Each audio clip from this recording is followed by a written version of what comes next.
प्यारे दोस्तों, मैं अभिषेक शुक्ला आप सभी बच्चों का बहुत बहुत स्वागत करता हूं एक शानदार से प्लेटफॉर्म अनअकैडमी के मेरे प्यारे दोस्तों। तो आई होप सो आप सभी बच्चों को क्लासेस की नोटिफिकेशन मिल गई होगी और आप सभी बच्चों को मैं ऑडियो वीडियो प्रॉपर तरीके से क्लियर ऑडिबल एंड विजुअल होगा। तो जल्दी से मेरे प्यारे दोस्तों आप सभी बच्चे क्लासेस को ज्वाइन कर लें।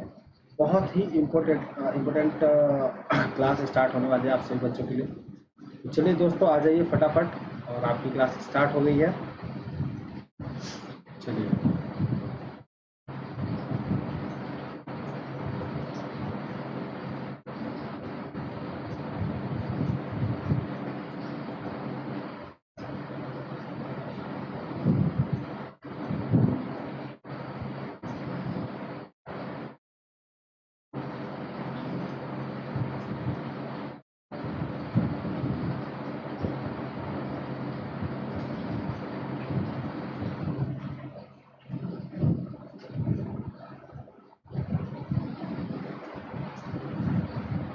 जितने भी स्टूडेंट्स आ रहे हैं एक बार लाइक एंड शेयर आप सभी बच्चे ज़रूर कर दें, ठीक है।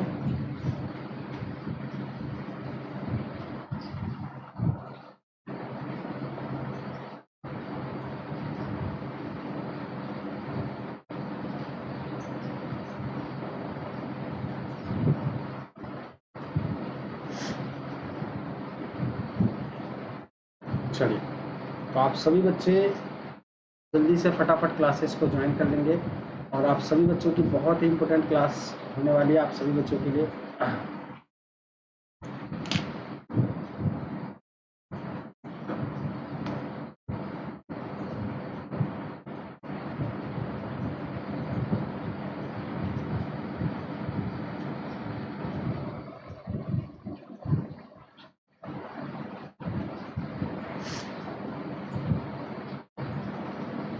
चलिए स्टार्ट करते हैं। So as you all know, my name is Abhishek Shukla and I have 3 years of experience in teaching field. I am specialized for the subject of Fintech Commerce and this is my referral code. If you will use this code, you will get 10% discount on the total amount of your subscription.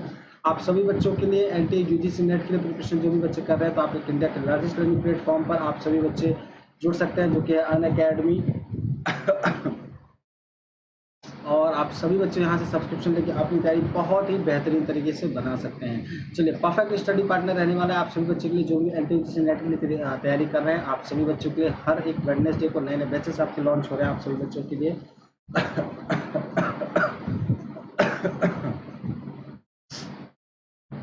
और अब ये आपके कुछ top subjects करवाए जा रहे हैं अलग अलग सब्जेक्ट के लिए। आप सभी बच्चों के फैकल्टीज यहाँ पे अवेलेबल है मेरे प्यारे दोस्तों। और जिन्होंने अभी तक प्लस का सब्सक्रिप्शन नहीं लिया है, अगर आप सभी बच्चे लेते हैं तो आपको इंडिया के बेस्ट एजुकेटर के साथ interactive live classes, structured courses, PDF, live test quizzes मिल जाते हैं। और आप सभी बच्चों को आइकॉनिक सब्सक्रिप्शन में आप सभी बच्चों को प्लस के साथ साथ पर्सनलाइज्ड पर्सनल मेंटर,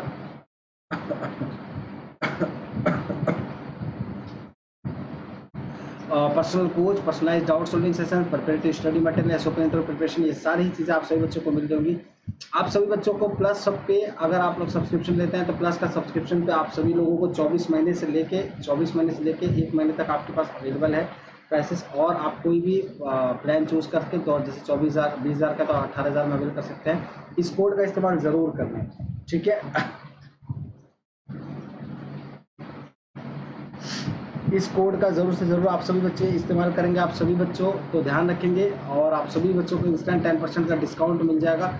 इस चीज़ का ध्यान रखेंगे। और आइकॉनिक का अगर सब्सक्रिप्शन लेते हैं तो आप सभी बच्चों को, जैसे 40,500 का है तो आप सभी बच्चों को, 45,000 का तो 40,500 का मिल जाएगा, और 26,000 का है तो वो आपको 23,400 का मिल जाएगा। तो इसी तरीके से अपना ये बनाए रखें। और आप सभी लोगों को इस कोड का ज़रूर से ज़रूर ध्यान रखना है। प्लस और आइकॉनिक में क्या क्या बेनिफिट है वो भी सारी चीज़ें मैंने बता दी।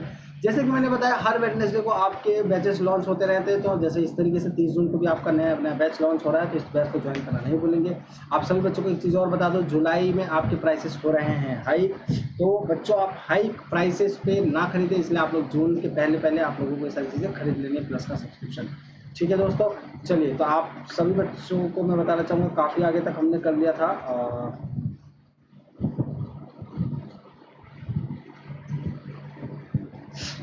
चलिए, तो जल्दी से फटाफट सभी स्टूडेंट्स आ जाएं।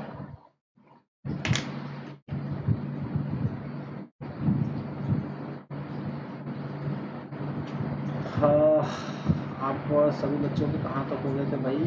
Lab in zero decrease 6 type of demand, ये भी हो गया था, ये भी हो गया था। Parallel perpendicular MCQ 36।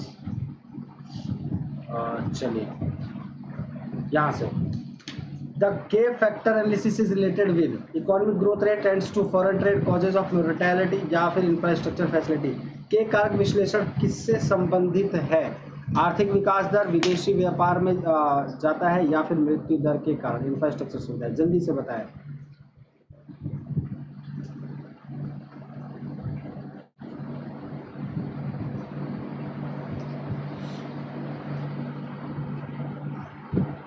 चलिए फटाफट सभी बच्चे आंसर करेंगे, जल्दी से आप सभी बच्चों को आंसर करना है।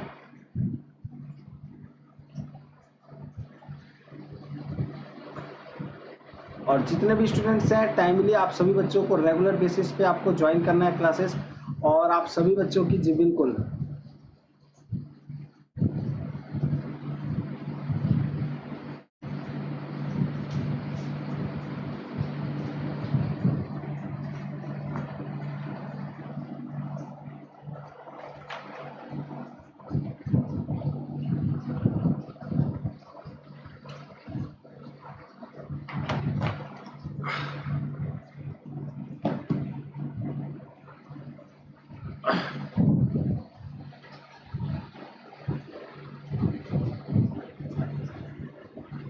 चलिए फटाफट आंसर करेंगे सभी बच्चे, जल्दी से आंसर आप सभी बच्चों को करना है। आंसर किसी बच्चे को स्किप नहीं करना है। आप लोगों को ट्राई देखिए क्या होता है, आप सब लोग जैसे ट्राई करते हैं तो इससे क्या होता है, आप लोगों का कॉन्फिडेंस लेवल बढ़ता है। तो मेरे प्यारे दोस्तों आंसर आप सभी बच्चों को करना है, ठीक है। जैसे इसका आंसर क्या हो जाएगा मेरे प्यारे दोस्तों आप सभी बच्चों का इसका आंसर क्या हो जाएगा? कॉजेज ऑफ मोर्टेलिटी, मृत्यु दर के कारण। के factor analysis is related with मृत्यु दर के कारण। ये जो फैक्टर है आपका एनालिसिस वो किससे रिलेटेड है बच्चों? कॉजेज ऑफ मोर्टेलिटी, ठीक है। चलिए नेक्स्ट क्वेश्चन की तरफ बढ़ते हैं। तो आपका नेक्स्ट क्वेश्चन है the knife edge equilibrium in Harrod's model is equality between Harrod के मॉडल के चाकू किनारे संतुलन किसके बीच समानता है? G and G W, G W and G N, G and G N, आपका G W and G N. चलिए फटाफट जल्दी से बताएं।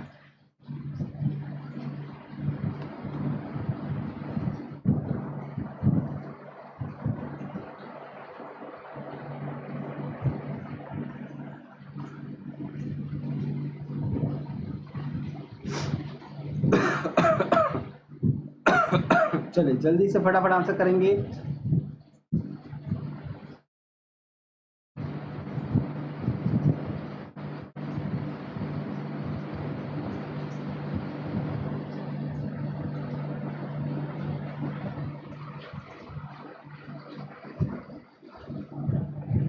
क्लियर आप सभी बच्चों को?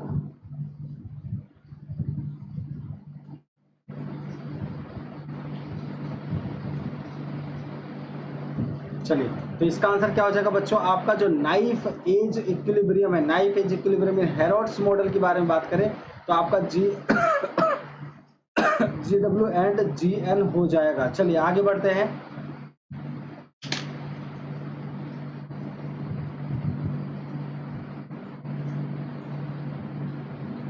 Stratified sampling is preferred where, स्तरीकृत नमूनाकरण को प्राथमिकता दी जाती है। कहाँ? नमूनाकरण कहाँ से आ गया है? हिंदी में इसको नमूनाकरण बोलते हैं। Population is homogeneous, population is heterogeneous, random sampling is not possible या स्मॉल सैंपल्स आर रिक्वायर्ड। जनसंख्या सजातीय है, जनसंख्या विषम है, या फिर यादृच्छिक नमूनाकरण संभव नहीं है, या छोटे नमूनों की आवश्यकता नहीं है। छोटे नमूनों की आवश्यकता, सैंपल को हिंदी में नमूना बोलते हैं।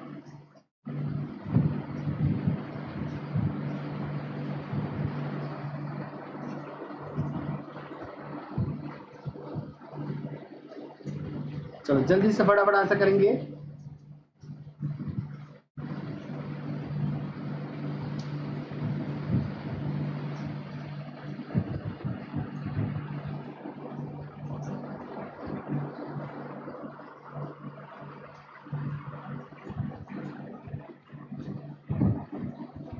चलिए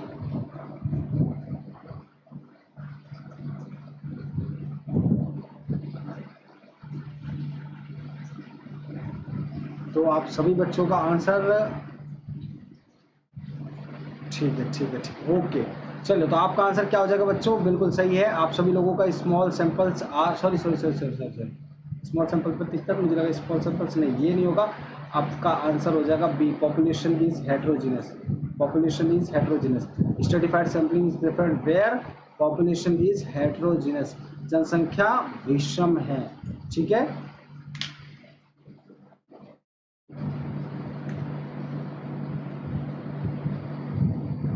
चलिए नेक्स्ट क्वेश्चन की तरफ बढ़ते हैं। प्योर इंटरेस्ट इज, शुद्ध ब्याज है, equal to the gross interest, equal less than the gross interest, more than the gross interest, and no related to gross interest. शुद्ध ब्याज है सकल ब्याज के बराबर, सकल ब्याज से कम, सकल ब्याज से अधिक, या सकल ब्याज से संबंधित है। सकल का मतलब ग्रॉस। बिल्कुल, हाँ जी, बिल्कुल सही है।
तो आपका आंसर क्या हो जाएगा बच्चों? B, less than gross interest. क्या आंसर हो जाएगा बच्चों? B, less than gross interest will be the right answer. Sorry, आपका not related to pure interest पूछा है ना, प्योर प्योर प्योर इंटरेस्ट क्या बोला बच्चे? जो भी आपका ग्रॉस इंटरेस्ट का आप रिलेटेड नहीं होगा, so not related to gross interest होगा। D, not related to gross interest will be the right answer. चलिए नेक्स्ट क्वेश्चन का आंसर करते हैं। Which of the following is totally different for logical multiplier? निम्नलिखित में से कौन तार्किक गुणक से बिल्कुल अलग है? Instant multiplier, lagless multiplier, static multiplier, या डायनेमिक मल्टीप्लायर? तत्काल गुणक, लैगलेस गुणक, स्थिर गुणक, या फिर गतिशील गुणक? चलिए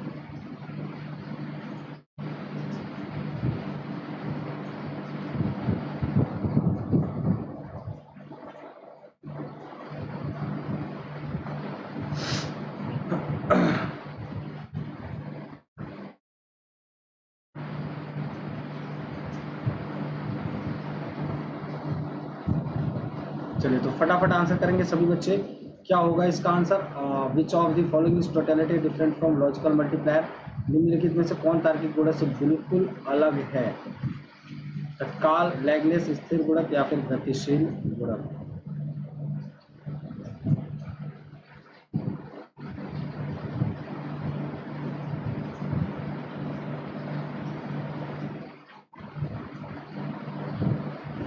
चलिए तो इसका आंसर क्या हो जाएगा बच्चे? Dynamic multiplier. गतिशील गुणक एक ऐसा गुणक है जो कि आपका तार्किक गुणक से बिल्कुल अलग है। तार्किक मतलब क्या बच्चे? लॉजिकल, लॉजिकल मल्टीप्लायर से बिल्कुल अलग है।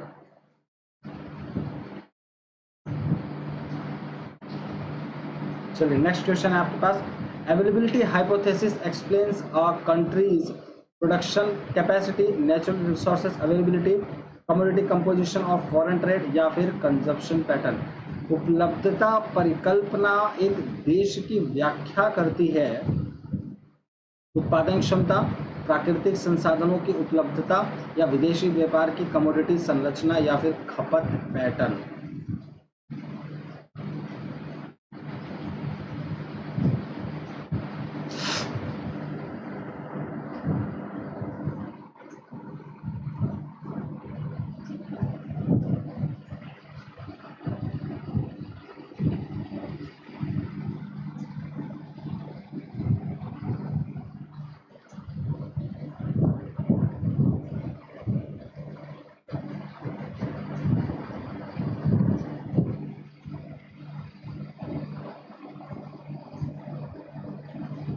चलिए, तो आपका आंसर क्या हो जाएगा बच्चों? आपका आंसर हो जाएगा नेचुरल रिसोर्सेज अवेलेबिलिटी।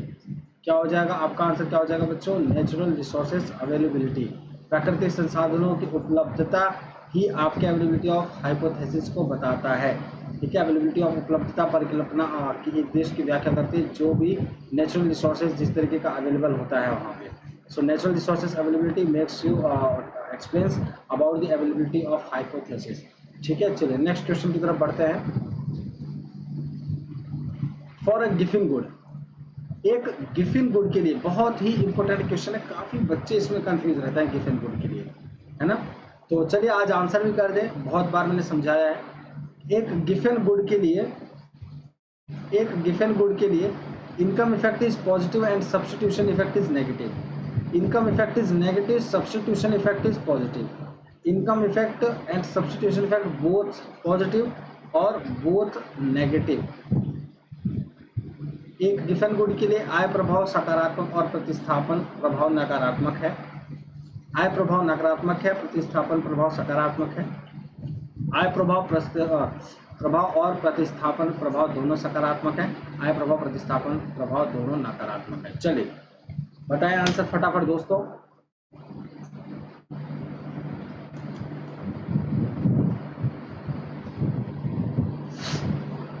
चलिए फटाफट आंसर करना है आप सभी बच्चों को, बहुत इंपॉर्टेंट क्वेश्चन है एग्जामिनेशन पॉइंट ऑफ व्यू से। आप सभी स्टूडेंट्स को आंसर करना है, कोई भी बच्चा स्किप नहीं करेगा, आंसर आप सभी बच्चों को करना है।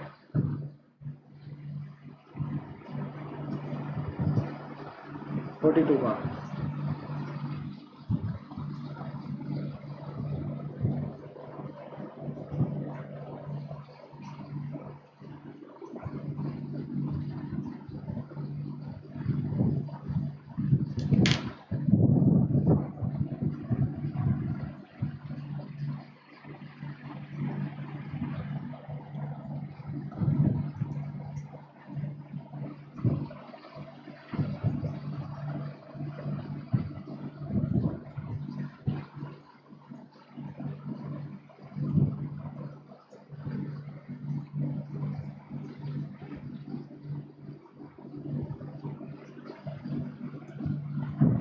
चलिए तो आपका इसका आंसर क्या हो जाएगा बच्चे? Income effect is negative, substitution effect is positive.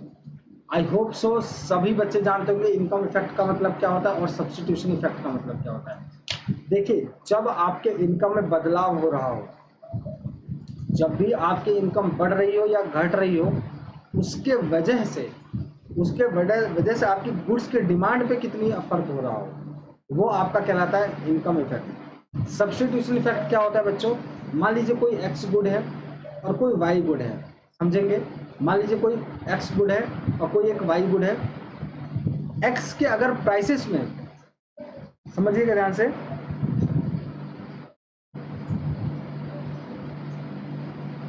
हाँ जी बिल्कुल ठीक है, एक्स के प्राइसेस में अगर कोई भी थोड़ा सा बदलाव होता है, बदलाव देखो एक्स के प्राइसेस में हुआ है, अगर एक्स के प्राइसेस में बदलाव होने की वजह से डिमांड में आपके वाई के बदलाव आ जाए, मतलब मान लीजिए एक्स पहले 5 रुपए का मिलता था, वाई भी 5 रुपए का मिलता था, एक्स 5 का मिलता था, वाई भी 5 रुपए का मिलता था, और दोनों एक दूसरे से सब्स्टिट्यूट है, मतलब अगर वाई एक्स को नहीं यूज कर पाते हो तो वाई को यूज कर सकते हो, कोई बात नहीं, ठीक है, अगर एक्स महंगा मिल रहा है तो। इसी के वजह से अगर एक्स मान लीजिए महंगा हो गया, 5 से 8 रुपए हो गया, और वाई जो गुड है वो 5 ही रुपए रहा, तो आप एक्स की जगह वाई गुड खरीदना, परचेज करना स्टार्ट कर दोगे। यह एक इफेक्ट हुआ प्राइस के चेंजेस होने वजह से। और दूसरी चीज इसलिए इफेक्ट हुआ क्योंकि ये दोनों गुड्स एक दूसरे के सब्स्टिट्यूट है, इस जगह पे इस गुड को हम यूज कर सकते हैं, ये इफेक्ट क्या कहलाता है? सब्स्टिट्यूशन कहते हैं। चलिए नेक्स्ट क्वेश्चन है, to meet the objective of inflation control the central bank should adopt following policy measures. मुद्रास्फीति नियंत्रण के उद्देश्य को पूरा करने के लिए केंद्र बैंक को निम्नलिखित नीतिगत उपाय अपनाने चाहिए।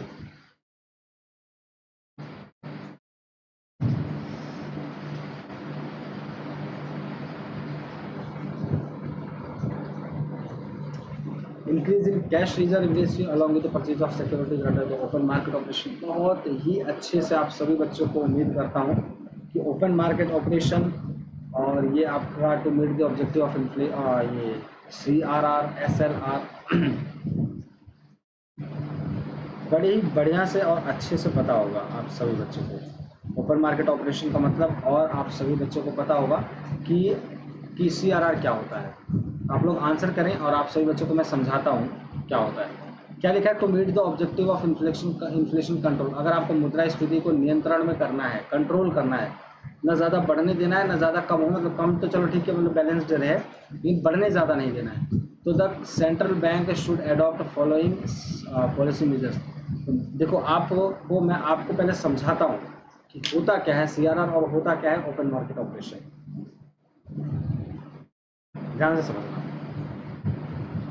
CRR वह रेशियो होता है जिस रेशियो को जितने भी आपके कॉमर्शियल बैंक हैं, कॉमर्शियल बैंक समझते हो, जितने भी आपके जैसे Punjab national bank, ICICI, HDFC, SBI, RBI को छोड़ के, RBI reserve bank of India को छोड़कर जितने भी आपके बैंक हैं पूरे देश में, वो सारे कमर्शियल बैंक हैं, ठीक है। जिनका काम क्या है? डिपॉजिट्स लेना। काम तो बहुत सारे, हालांकि प्राइमरी सेकेंडरी टर्शियरी काम है, लेकिन जो कॉमन इनका फंक्शन है वो ये है कि डिपॉजिट्स को लेते हैं और लोन प्रोवाइड करते हैं, ठीक है। तो CRR क्या होता है बच्चों? RBI ने इनको एक कहें कि जारी कर दिया है कि जितना इनके पास डिपॉजिट आएगा, जितना भी हम सारे कस्टमर मिलके डिपॉजिट करेंगे बैंकों के पास, जो कमर्शियल बैंक है, उनको उस डिपॉजिट का कुछ परसेंट जितना हम डिपॉजिट करेंगे उसका कुछ परसेंट, मान लीजिए आपको यहाँ पे मैं समझाता हूँ। जैसे मान लीजिए ये X% है, X% जाता है यहाँ पे PNB बैंक है, PNB बैंक है, यहाँ पे X% इस PNB बैंक में जाकर 100 रुपये डिपॉजिट करता है। कितना? 100 रुपये क्या करता है बच्चों? डिपॉजिट करता है। अब 100 रुपये ये जो डिपॉजिट करता है इस PNB बैंक में, अब मैंने आप सभी बच्चों को बताया है कि CRR क्या होता है। अब ये जो PNB बैंक में 100 रुपये जो इसने जमा किया, तो PNB को as a CRR cash reserve ratio RBI के पास रखना पड़ता है। कुछ रेशियो आपके डिपॉजिट का, तो मान लीजिए अगर RBI डिसाइड करता है 4%, अभी मान लीजिए जैसे डिसाइडेड है, तो 4% मतलब 100 रुपये जितना जमा होगा उसका 4% कितना हुआ? 4 रुपये। 4 रुपये RBI के पास जमा करना होगा, ठीक है। आप खुद समझना, बहुत समझने वाली बात है।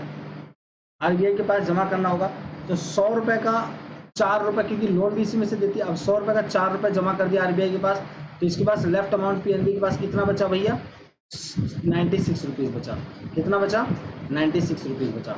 अब ये जो 96 रुपीज़ बचा, अब ये 96 रुपीज़ क्या कर देता है बच्चों? मार्केट में क्या देता है? एज अ लोन दे देता है। क्या देता है मार्केट में? एज अ लोन दे देता है। यहाँ पे आप समझिए, ये जो 96 रुपीज़ बचा है PNB बैंक के पास, 96 का अब कुछ पार्ट क्या करेगा बच्चों? ये क्या दे देता है बच्चों? एज अ लोन दे देता है मार्केट में, इंटरेस्ट यहीं से कमाता है बैंक, ठीक है। अब लोन दे देता है। अब एक बात बताओ, अगर RBI इसको बढ़ा देती है, अब मार्केट में 96 रुपीज़ आएगा, तो खर्चे भी 96 रुपीज़ के हिसाब से। जितना लोगों के पास, मान लीजिए कोई एक ही पर्सन है, पहले उसके पास वो आता है वो लोन के लिए, और उसको 96 रुपये मिल जाता है, 96 रुपीज़ मिल जाता है। अभी 96 रुपीज़ से बढ़िया से मार्केट में खर्च करना स्टार्ट करेगा, क्योंकि लिया है लोन किस लिए? घर में रखने के लिए तो लिया नहीं है, खर्च करने के लिए लिया है भाई, किसी डिमांड को पूरा करने के लिए। अब एक बात बताओ, अगर ये RBI इसको बढ़ा देती है, 4% से 10% कर देती है, 4% से 10% कर देती है, तो आप एक बात बताओ, अब RBI के पास 100 रुपये के बदले 100 रुपये में से कितना रुपये जमा करना पड़ेगा? 4 के बदले 10 रुपये जमा करने पड़ेगा। कितना? 10 रुपये। अब मार्केट में 90 रुपये बच गया PNB के पास। अब मार्केट में जो लोन देने की कैपेसिटी है कमर्शियल बैंक की, वो कितनी हो गई? 90 रुपये। मतलब ये जो पर्सन को जो लोन दे पाएगा वो कितना दे पाएगा बच्चे? 96 की जगह अब 90 ही दे पाएगा। तो कहीं ना कहीं इस पर्सन की जो डिमांड होगी वो होगी कम।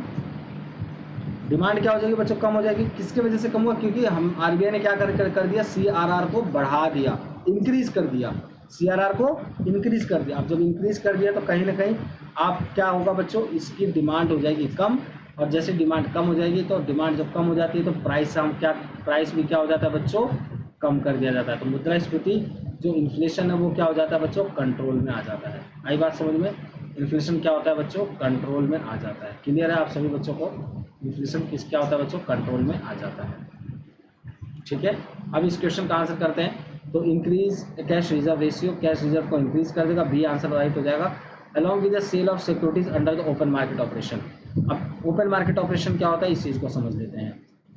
ये एक ही बार का कॉन्सेप्ट है, एक बार समझा दूंगा तो क्लियर हो जाएगा। ठीक है बच्चों, open market operation, open market operation RBI function करती है बच्चों क्या, ओपन मार्केट ऑपरेशन का, सेल एंड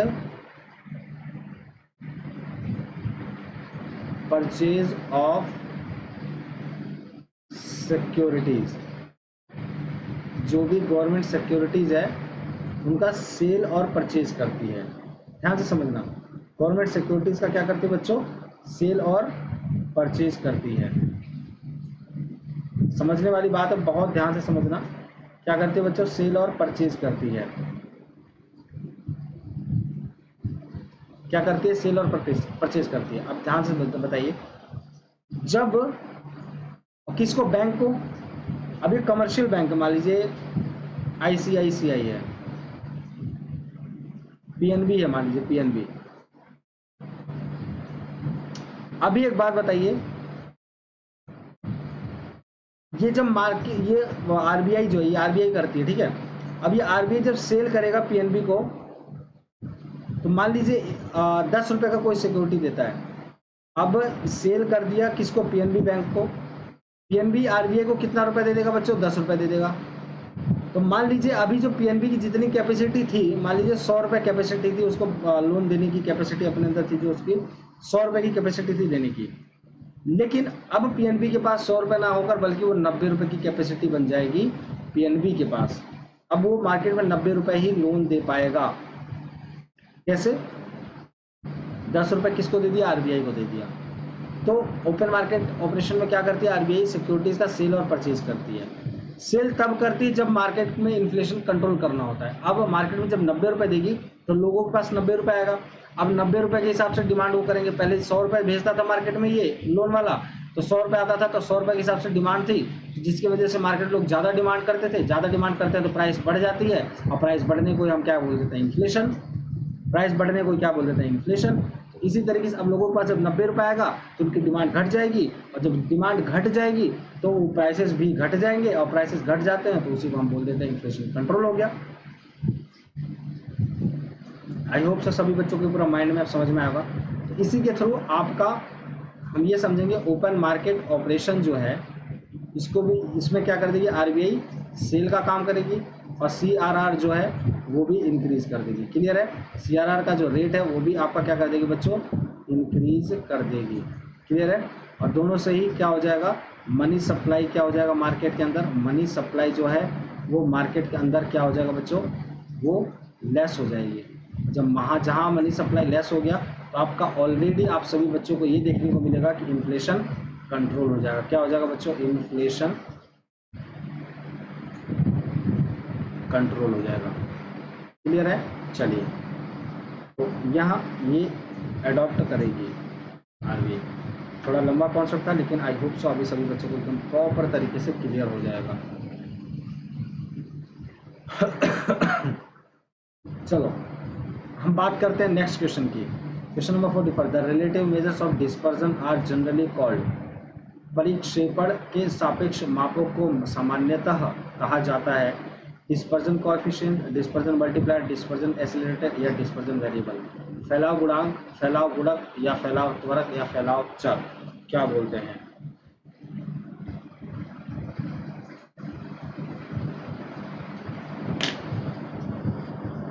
फटाफट आंसर करेंगे सभी बच्चे जल्दी से।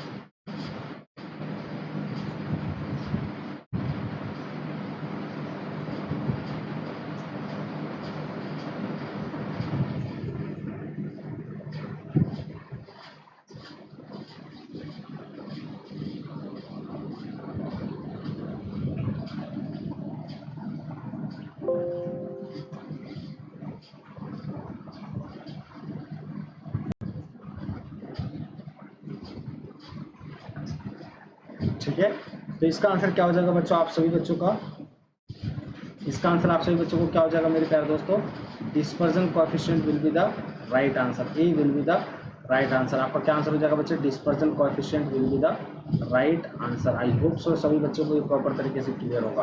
आपका आंसर क्या हो जाएगा,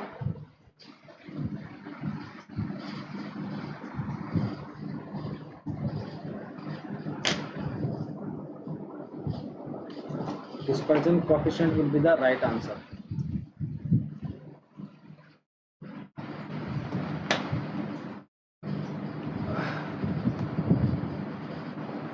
Which of the following is not expressed by a transformation curve?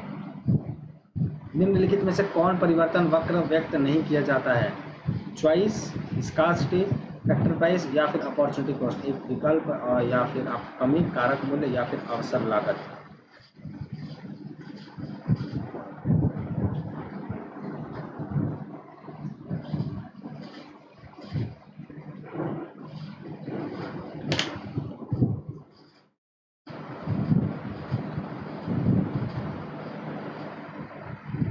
Video रुक के चल रहा है बच्चों, जिनको ऐसा लगा एक बार रिफ्रेश कर लें, या थोड़ा सा हो सकता है मेरी तरफ से नेट इशू है जिस कारण की वजह से आप सभी बच्चों का वीडियो रुक के चल रहा हो। ठीक है, चलिए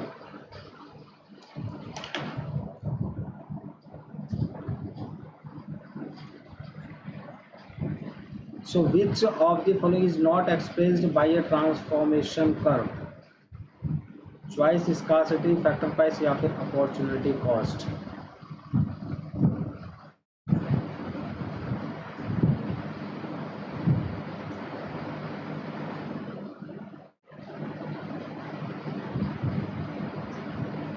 आपका आंसर हो जाएगा बच्चों, choice will be the sorry factor price will be the right answer. क्या आंसर हो जाएगा, factor price will be the right answer. Clear है सभी बच्चों को, factor price will be the right answer. चलिए लाइक एंड शेयर जरूर कर देंगे आप सभी बच्चे। चलिए नेक्स्ट क्वेश्चन बढ़ते हैं।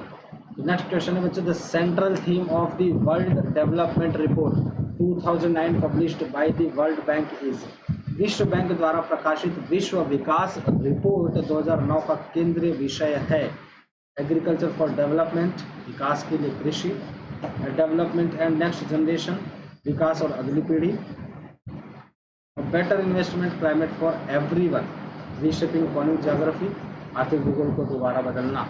चलिए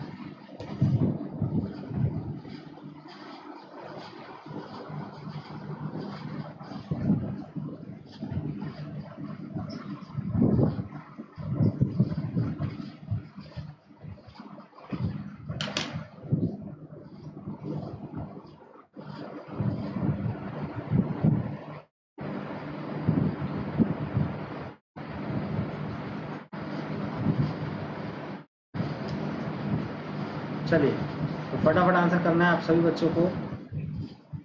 क्या आप सभी बच्चों को ऑडियो वीडियो प्रॉपर तरीके से क्लियर हो रहा है बच्चों? लाइक एंड शेयर जरूर कर देंगे एक बार आप सभी बच्चे।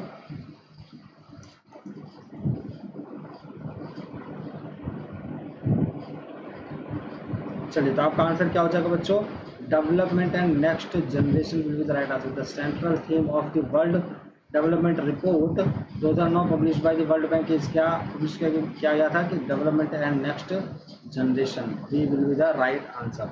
चलिए नेक्स्ट क्वेश्चन की तरफ चलते हैं। तो नेक्स्ट क्वेश्चन आपके स्क्रीन पे आई होप सो सभी बच्चों को शो हो रहा होगा। Under the first degree of price, under the first degree of price discrimination in distributing monopoly, the consumer surplus will be zero, maximum minimum indeterminate। भेदभावपूर्ण अधिकार के मूल्य भेदभाव की पहली डिग्री के तहत उपभोक्ता का अधिशेष होगा शून्य, अधिकतम, न्यूनतम या अनिश्चित। इकोनॉमिक की भी हुई है आज इकोनॉमिक की भी हुई थी, इकोनॉमिक्स की भी हुई थी।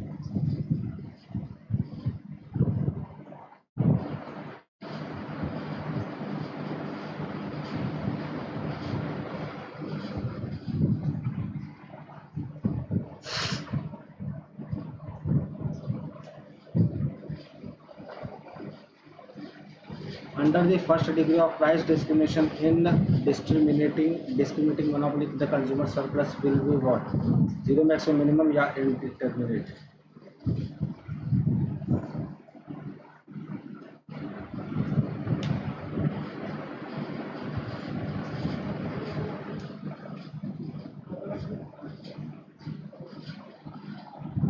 जो वीडियो पॉज है, मुझे लगता है कुछ नेटवर्क इशू है। अब इसके लिए मैं क्या करूं बताओ आप लोग।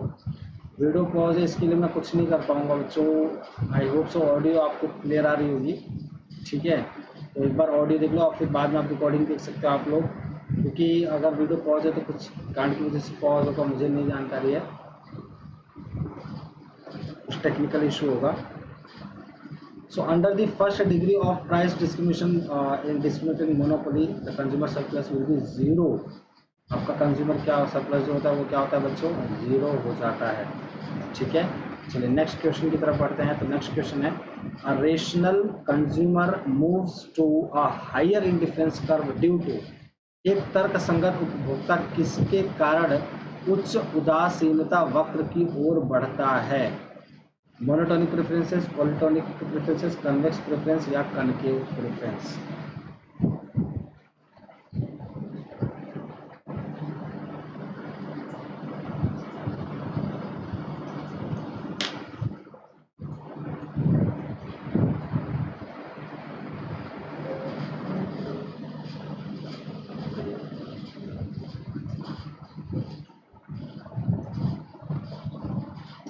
क्या बोलते हैं? Due to a rational consumer moves to a higher indifference curve due to monotonic preference, polytonic preference, convex preference या फिर कनकेव प्रेफरेंस? क्या होगा आंसर?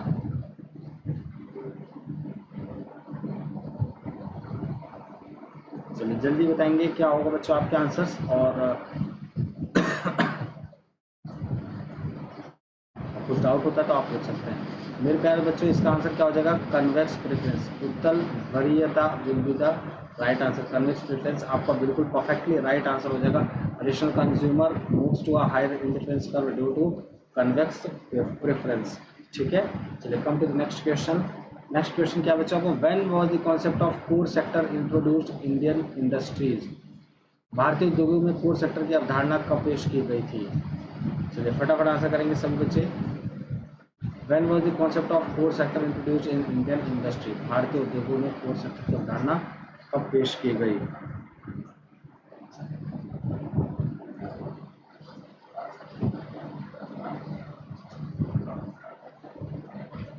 कब पेश की गई जल्दी से बताएं भाई, कब पेश की गई थी?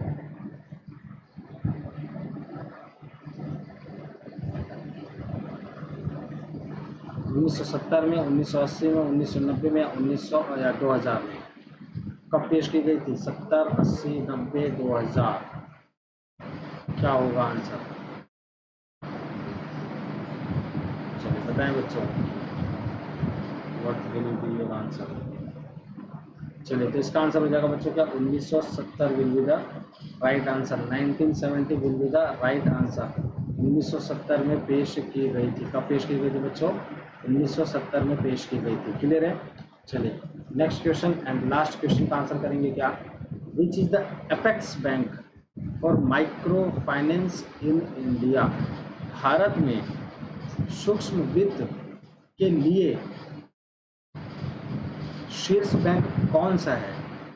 State Bank of India, Industrial Development Bank of India, Small Industries Development Bank of India या National Bank for Agriculture and Development? NABARD का आप लोगों ने नाम सुना होगा।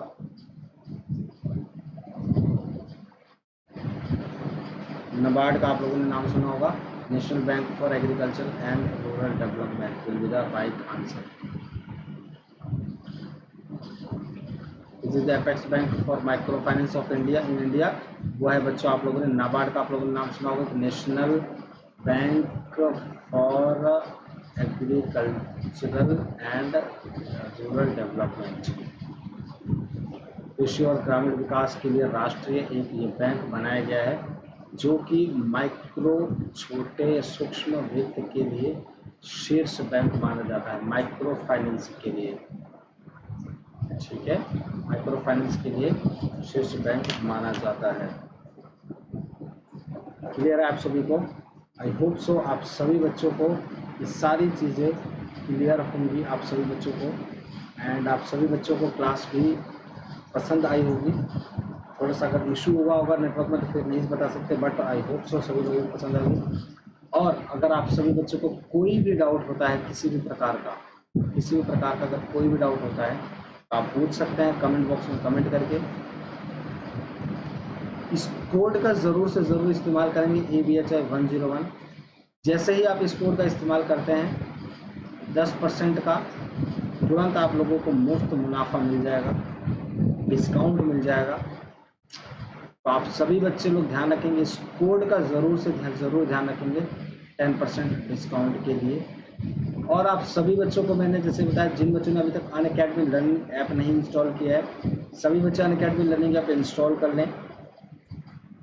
क्लियर सभी बच्चों को? सभी बच्चे लोगों को अनअकैडमी लर्निंग ऐप इंस्टॉल कर लेना है।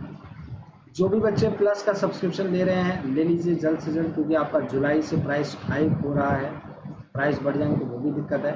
और अभी तक जिन्होंने मेरे को अनअकैडमी पर लर्निंग ऐप पर नहीं फॉलो किया है, फॉलो कर लेंगे, जिससे कि मेरी जितनी भी लाइव क्लासेस होती हैं आप सभी बच्चों तक रेगुलरली पहुंच सके। ठीक है, मैं आप सभी बच्चों को इकोनॉमिक सेक्शन, कॉमर्स का सेक्शन और